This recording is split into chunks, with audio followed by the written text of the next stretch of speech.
معزز ویورز السلام علیکم.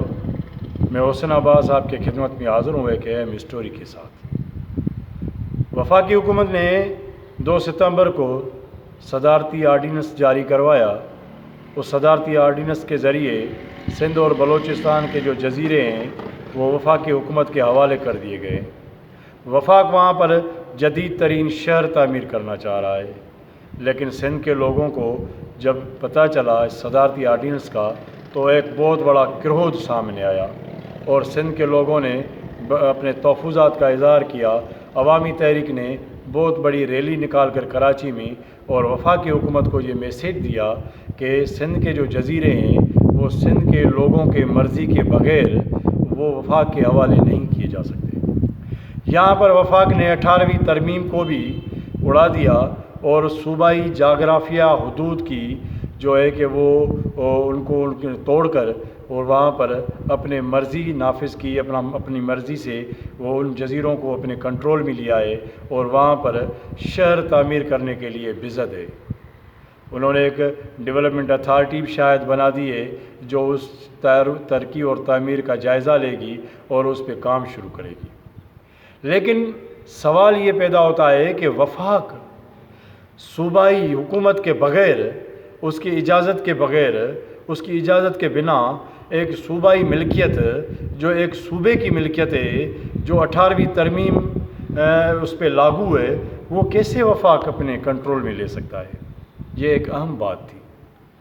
جب ہم نے دیکھا، اس پہ ریسرچ کیا تو پتہ چلا کہ یہ جناب وفاقی حکومت اکیلی نہیں ہے، اس میں پیپلز پارٹی کا گٹھ جوڑ شامل ہے.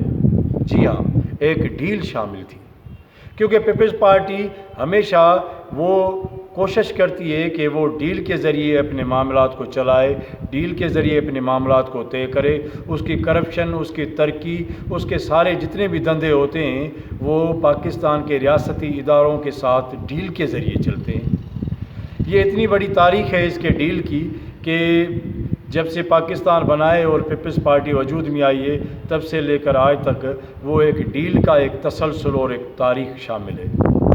ہم آ رہے ہیں اس ڈیل پر کہ وفاق جزیروں پر قبضہ کرے گا، کنٹرول میں آئے، اس کے جزیرے جائیں گے، وہاں پر تعمیر شہر ہوں گے، وہاں پر ماہی گیر لاکھوں ماہی گیر بے روزگار ہوں گے، انوائرمنٹ تباہ و برباد ہوگا، سندھ کی وحدانیت پر، سندھ کی صوبائی جغرافیائی حدود پر حملے ہوں گے. اس کی پرواہ پیپلز پارٹی کو کوئی نہیں اور انہوں نے ڈیل کر دی. اب وہ ڈیل یہ تھی کہ میاں صاحب تو ملک سے باہر چلے گئے، وہ الگ ایک ایشو ہے کہ وہ جب چلے تو گئے تو زرداری صاحب کو انہوں نے پمز میں لایا. پمز میں زرداری صاحب کا ایک ایکسیڈنٹ ہوا تھا جس میں زرداری صاحب کو سخت چوٹیں لگی تھی، وہ زمین پر گر گیا تھا. اس کے بعد زرداری صاحب نے کہا کہ بھائی مکاؤ، جو بھی کرو، ڈیل کرو، معاملات طے کرو، مجھے کراچی واپس بھیجو، میں یہ اب مزید برداشت نہیں کر سکتا. اذیت نیب کی اور باقی ریاست کے اداروں کی جو زرداری صاحب کے ساتھ ان کا رویہ تھا. اس ڈیل کے نتیجے میں عزیزان من، اس ڈیل کے نتیجے میں زرداری صاحب کراچی آئے. سارے معاملات خاموشی سے ہو رہے تھے، ملک اور سندھ کے لوگوں کو پتہ ہی نہیں کہ کیا ہو رہا تھا.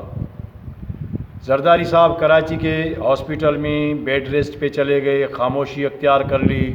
نیب نے ہلکی پھلکی موسیقی کی مراد علی شاہ کے ساتھ، وہ بھی ضمانتوں کے وہ ریلیف کے چکروں میں آتے رہے، جاتے رہے، سیر و سپاٹے چلتے رہے کراچی ٹو اسلام آباد کے. اسی طرح وہ ڈیل جو ہے کہ اس کی عملی شکل جو تھی وہ تیار ہوتی رہی اور اس کی جو بھرپور عملی شکل تیار ہوئی وہ 2 ستمبر کو صدارتی آرڈیننس کے بعد وہ پکچر سامنے آئی کہ یہ جزیرے جو ہے وہ وفاق لے رہا ہے. عزیزان گرامی، اس سے پہلے سندھ حکومت پیپلز پارٹی کی حکومت کو یہ ریلیف تھا کہ ان کے نیب کیسز بھی کلوز ہوتے جا رہے تھے، ان کی سنوائیاں کم ہوتی جا رہی تھی. ورنہ اس سے پہلے اسپیکر سراج درانی کے گھر پر حملے ہو رہے تھے، مختلف ایم پی ایز، ایم این ایز، ان کی انکوائریاں چل رہی تھی، گرفتاریاں ہو رہی تھی، ٹف ٹائم دیا ہوا تھا نیب نے پیپلز پارٹی کو.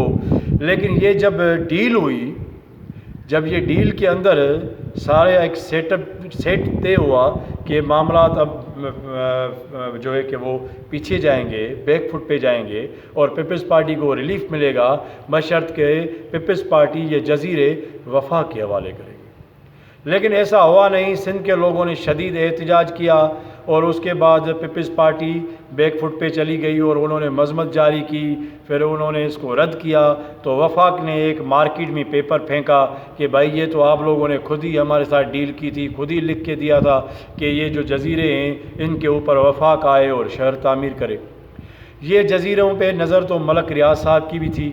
ملک ریاض جو اب سندھ کے انچ پر قابض ہوتا جا رہا ہے، بڑی تیزی سے ہوتا جا رہا ہے۔ ڈی ایچ اے کے بعد سب سے بڑے قبضے جو ہے وہ بحریہ کر رہا ہے۔ ڈی ایچ اے نے تو پورے سمندر پر قبضہ کیا ہوا ہے، ڈی ایچ اے نے باقی سندھ کی زمینوں پہ بھی قبضے کیے ہوئے ہیں، لیکن جو بحریہ کا قبضہ ہے وہ بھی بڑی تیزی سے ہے۔ لیکن ملک ریاض زرداری صاحب کو وہ ریلیف دے نہیں سکتے تھے۔ زرداری صاحب کسی بڑی ڈیل کے چکر میں تھے، کیونکہ سندھ کے اندر جتنی بھی کرپشن ہوتی ہے، M P as M N as کرتے ہیں، بیوروکریسی کرتی ہے، سندھ کی جو بربادی کا حال ہے وہ پیپلز پارٹی نے بنایا ہوا ہے، وہ کسی سے ڈھکا چھپا ہوا نہیں ہے۔ تو پیپلز پارٹی سارے معاملات ڈیل کے ساتھ طے کرتی ہے۔ اب پتہ چلا کہ جو پی ٹی آئی اور پی پی کا جو گٹھ جوڑ تھا کہ آپ ہمیں ریلیف دو، پیپلز پارٹی نے کہا ریلیف دو، بے شک آپ چاہے 18ویں ترمیم کو رون دو، صوبائی جغرافی حدود کو رون دو، جزیروں پہ قبضے کر لو، شہروں پہ قبضے کر لو، تو وفاق کو یہ سودا بہت سستا تھا۔ ان جزیروں کے لیے مشرف صاحب نے بھی بڑی کوششیں کی تھی 2006 میں 7 میں۔ ان جزیروں پہ ملک ریاض نے بڑی کوشش کی ہے، ڈی ایچ اے نے بھی کوشش کی ہے، اور بھی انٹرنیشنل لوگ ہیں جنہوں نے یہ کوششیں کی ہیں کہ ان جزیروں پر شہر تعمیر کیے جائے، ان پہ قبضے کیے جائے، لیکن سندھ کے لوگ جو ہے وہ ابھی تھوڑے بہت سجاگ ہیں، تھوڑے بہت جاگتے ہیں۔ تو یہ جو پی ٹی آئی اور پیپلز پارٹی کی جو ڈیل تھی، یہ جو گٹھ جوڑ تھا، وہ تو بری طرح ناکام ہوا۔ اس کے بعد پھر پی ڈی ایم بنا، پی ڈی ایم بننے کے بعد پھر کل گجرانوالا میں جو شو ہوا ہے، گورنمنٹ کو جو ٹف ٹائم ملا ہے، کیونکہ وفاقی حکومت جیسے وفاقی حکومت کی کارکردگی زیرو ہے، اسی طرح سندھ حکومت کی کارکردگی بھی زیرو ہے۔ وفاق نے اوورال پورے پاکستان کا جو اس نے نشر کیا ہوا ہے، اسی طرح سندھ کے اندر بھی بیڈ گورننس، کرپشن، چوریاں، لینڈ مافیا، شریف اور عزت دار لوگوں کے گھروں پر، زمینوں پر، پلاٹوں پر، پٹکوں پہ جو قبضے کیے جا رہے ہیں وہ بھی شدید ہو رہا ہے، اور ان سارے قبضوں کے پیچھے ساری لینڈ مافیا کی جو سرپرستی ہے وہ پیپلز پارٹی کر رہی ہے، پیپلز پارٹی کی پولیس کر رہی ہے، پیپلز پارٹی کے ایم پی ایز کر رہے ہیں۔ ڈسٹرکٹ ٹھٹھا اس کا ایک منہ بولتا ثبوت ہے، آپ ٹھٹھے میں آئیں گے تو پیپلز پارٹی وہاں پر شدید پوری زمینوں پر اس کے قبضے ہیں۔ اسی طرح یہ جو جزیروں والا جو سلسلہ ہے، یہ اب فلم اوپن تو ہو گئی، یہ ڈیل سامنے تو آ گئی، راز فاش تو ہو گیا ہے، اب سندھ کے لوگ اس کے اوپر مزاحمت کر رہے ہیں۔ وفاق کو چاہیے کہ وہ اس جزیروں سے پیچھے ہٹ جائے، کیونکہ ہم نے تاریخ کے دریچوں سے دیکھا ہے بہت سارا کچھ بکھرتا ہوا۔ ریاست کو چاہیے کہ سندھ اور بلوچستان کے پی کے اور خود پنجاب کے لوگوں کے عزت نفس کا خیال رکھے اور لوگوں کی بات کو سنے، لوگوں کو اہمیت دے۔ یہ نہ ہو کہ لوگوں کے گھروں پر قبضے ہو، جزیروں پر قبضے ہو، دریاؤں پر قبضے، سمندر پر قبضہ، جزیروں پر قبضہ۔ یہ اگر ساری گیم قبضوں کی چلے گی تو پھر یہ معاملات بہت بھیانک ہوں گے اور اس کا پھر سدباب ہو نہیں سکے گا۔ میری یہ اسٹوری اور میرا یہ پروگرام آپ کو پسند آیا ہو تو اس کو سبسکرائب کریں، میرے چینل کو، میری حوصلہ افزائی ہوتی ہے۔ اجازت دیجیے، اللہ حافظ۔